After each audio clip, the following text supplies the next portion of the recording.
Okay, guys, we are back with more Fate Stay Night. And you might notice that there's a little something different on the screen, notably me. This is just a little test run. If you don't like how this looks, like if you don't like having me be here in the little bottom corner, that's totally fine. I just want to have this capability now of doing this, so I was like, hey, let me give that a shot in my visual novel stuff. And if people don't like it, then just comment like, hey, don't do this anymore, and then I won't. But if people like this, then comment, hey, keep doing this. I'm probably only going to do it for this episode, see how the reception is, and if no one really comments or has any opinions like one way or the other, sort of thing, then maybe I'll just do it sometimes and won't do it others, depending on just what I'm feeling. So yeah, with that being said, let's get into it. I desperately parry the oncoming fist. Kuzuki's fists are live snakes. Even if I barely dodge them, they change their paths to come bite me. That's why Saber was seriously wounded. Saber was bitten by Kuzuki's snakes because she had the reflexes to dodge them. But I don't have such reflexes. I can't dodge them, and first of all, I can't even see his fists. I can't dodge them when I can't even see his fists. My shoulder. Kuzuki's fist grazes my left collarbone. It's just like a bush hammer. It feels as if my shoulders are being crushed and I almost drop my swords. I bear it and parry the fist, going for my temple using the sword in my right hand. I desperately retreat. I pitifully retreat while Kuzuki closes in, not revealing any hints of how he advanced. I shudder at his stance. I won't be able to withstand the next attack. It's miraculous that I was able to parry the attacks until now. It doesn't feel real. I hoped that I'd be able to protect myself and buy time for Tosaka until she defeated Caster, but such hope disappeared after I took the first blow. Kuzuki Suichiro took our previous battles into account. I was able to fend off Kuzuki as he attacked Tosaka back then, so I thought I'd be able to fend him off again if I had Archer's twin swords. But, in other words, it means that I won't be able to do anything without them. Kuzuki knows that. What he did first in this battle was try to take the swords away from me. The sword in my right hand is destroyed. The fist, strengthened with Caster's magic, shatters my sword with a few blows. Trace on. I immediately reproduce the short sword.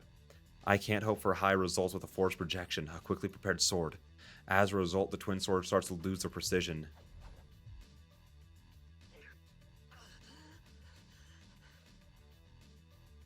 I can't breathe right.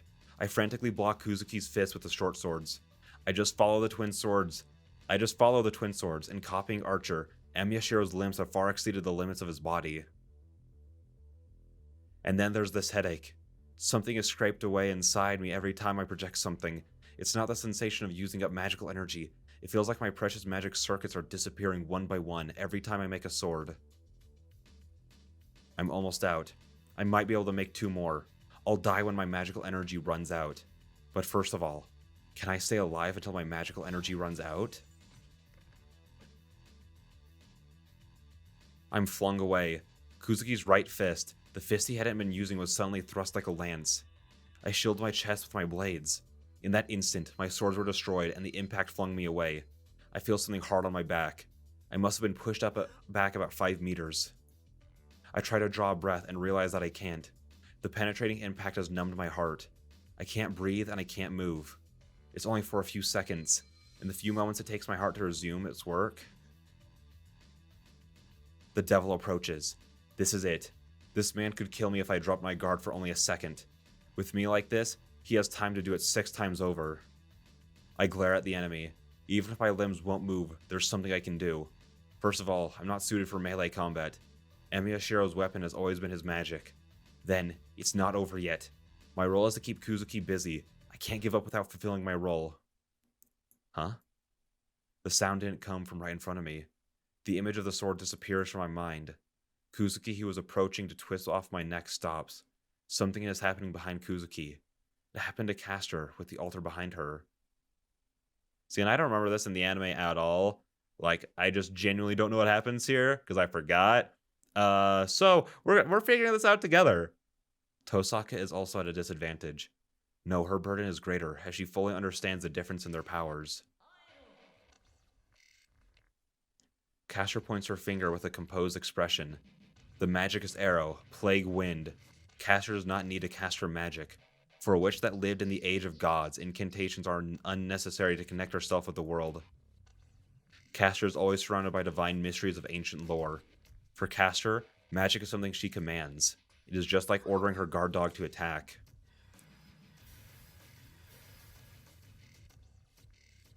She nullifies it with her treasured jewel. She does not have the time to cast a spell, and she cannot match Caster with simple magic from the magic crest.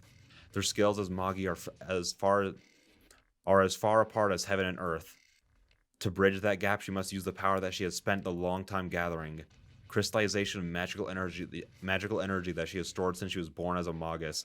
I almost asked, wait, I thought she used that against Berserker, but that was in a different timeline. For this battle, she is prepared to use all 9 jewels, remaining from the original 10. You are doing well. I didn't think you had such a trump card, little lady. Even though her magic is nullified by pure magical energy, Caster keeps her smile. Caster can continue using magic indefinitely, while the girl must oppose Caster using jewels as amplifiers. The difference between them is self-evident. No matter how many jewels she might have, it cannot be more than 10 or 20. There's no way Caster can be defeated with such a small arsenal.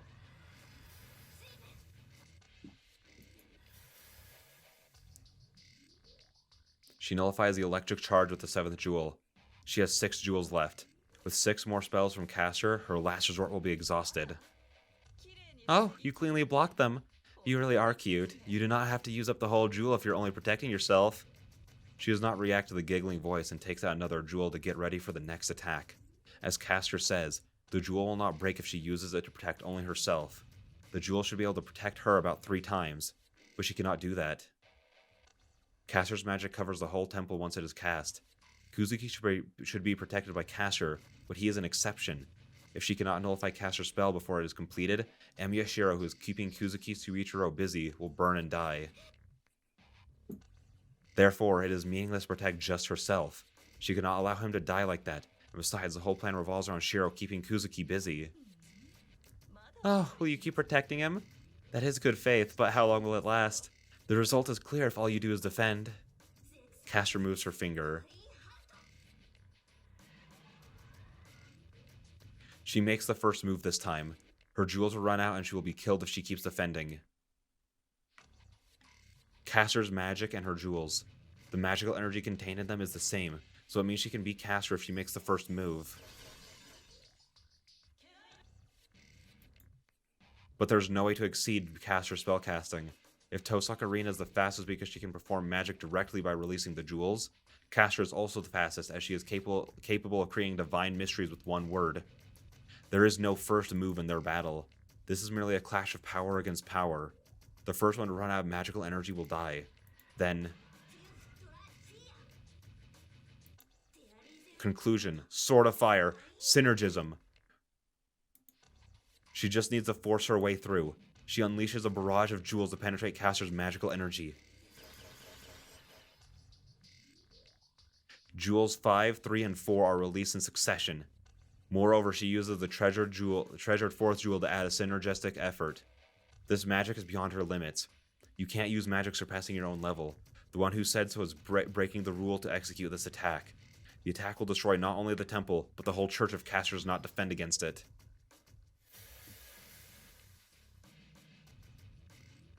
But the witch in purple blocks it like nothing. No, she did not just nullify it. Caster had swallowed all of her magical energy inside of her robe. Tosaka stands there in astonishment. Behind her, she can hear the sound of his defeat. Sounds of breaking swords and his body slamming against the wall. The match is about to be settled. She has nothing she can do and her body sways. She staggers forward as if overwhelmed by despair. Oh, this is it? You still have more jewels, right? Why don't you keep going and try until you run out? She has no spirit to answer her. No matter how many jewels she may have, that was her greatest attack. If even that attack is useless, then she cannot hurt Caster even if she has 100 jewels. I see. It seems you have finally realized that you won't be a match no matter what you do. But it was fun. It has been a while since I had last competed in Magic. Yes, you have value just because of that. She stops herself from falling, holds in her nausea with her hand, and glares at Castor. Is it vexing? But this is reality. Actually, you should be proud. Even though I did play with you, you forced me to compete in magic. Then Castor points at her, as if to pronounce her death sentence. Disappear. It is a matter of time before that boy loses against my master. Let us finish before that. Castor slowly whispers her death. That opening. She has been waiting for this. She only needs to say one phrase to release it. She hangs her head and smiles as she murmurs.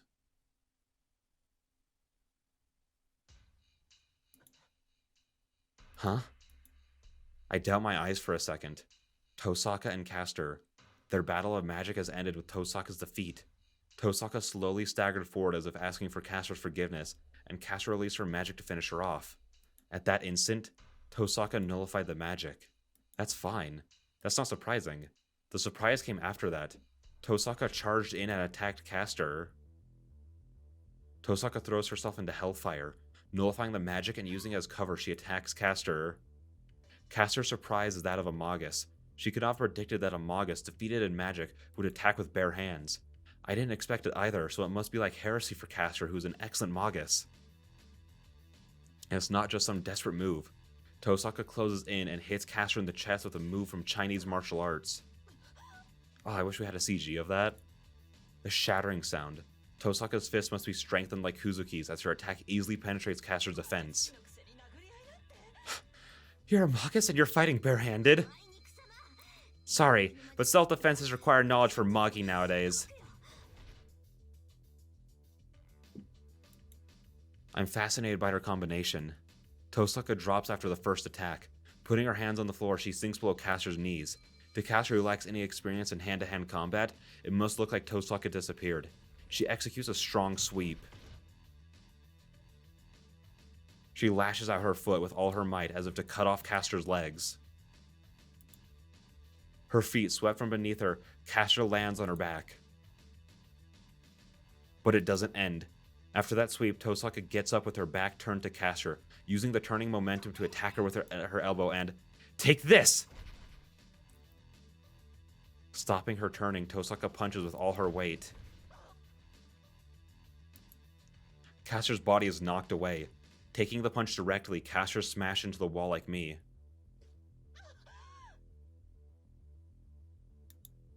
With her back to the wall, Castor moans dizzily. Got you! They are separated. Tosaka kicks the ground to cover the few meters in between them. The match is settled. Castor cannot move and her wound seems fatal. The battle only lasted a moment.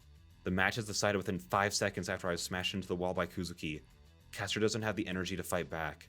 Tosaka runs the Castor with saber-like speed and executes her finishing blow. Strengthening of a few seconds using magic. Tosaka intended to fight Castor like this from the start. Castor only saw a Magus in Tosaka. She challenged Castor at magic so she could achieve her one-time surprise attack. And the plan worked. Castor has been deceived and has lost completely. Tosaka has won the battle. Yes. No. No, that is it, Tosaka. If not for this man's monstrous ability. If Tosaka ran to Castor like a hurricane, he ran like the devil's wind. No way. Tosaka stops. Kuzuki Suichiro, the one who was in front of me until now, is standing in front of Castor. Oh! Tosaka moves. The instant Tosaka feels death, jumps back and shields herself. Kuzuki's attack that blew me away strikes Tosaka in the face. Ugh. She guarded her face with both her arms and jumped back, but she still sent flying. Tosaka smashes into the wall opposite me, her arms dangling as if broken. You lost your chance. Your lack of experience shows in your inability to kill her after 4 strikes. He speaks plainly, but that's not Tosaka's fault. The reason she lost her chance is because of me. If I had kept Kuzuki busy, Tosaka would have beaten Castor. This is my fault.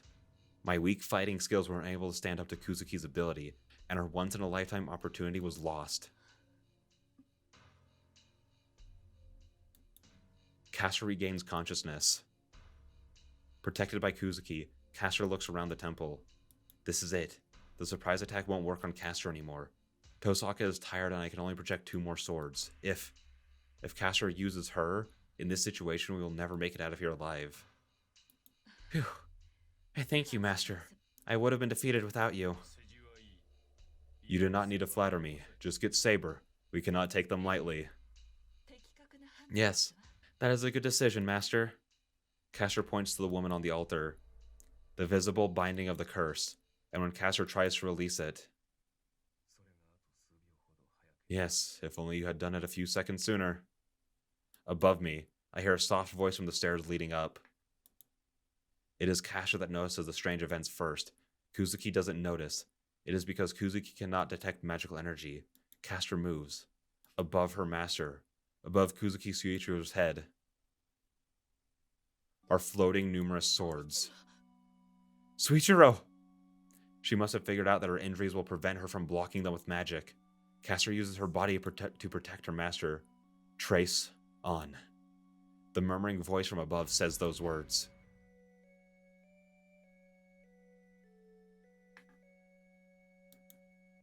The sounds end. The swords appearing in midair come down at one target and pierce one body. The numerous blades rip and tear the meat, then disappear like an illusion. What's left are many traces of blood. It, having become his shield of her own free will, she now turns her bloody body to the man behind her. Kuzuki is silent. In front of him is the skewered servant. Maybe there's no need to hide it now.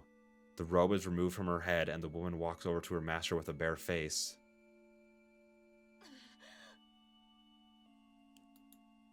Her body is collapsing. With a dying body, the woman looks up at her master who has not twitched a brow. Her slender fingers runs across the expressionless face.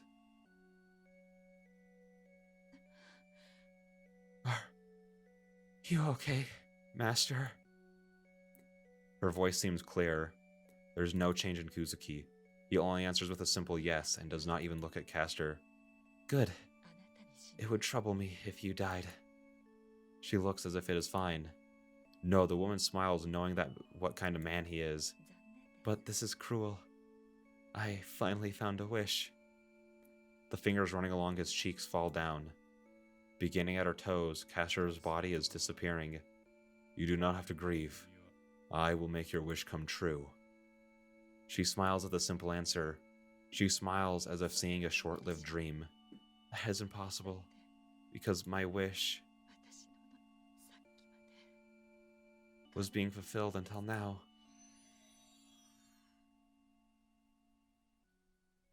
The witch collapses as if going to sleep. The purple robe falls. The robe without its wearer fades and disappears as if following her.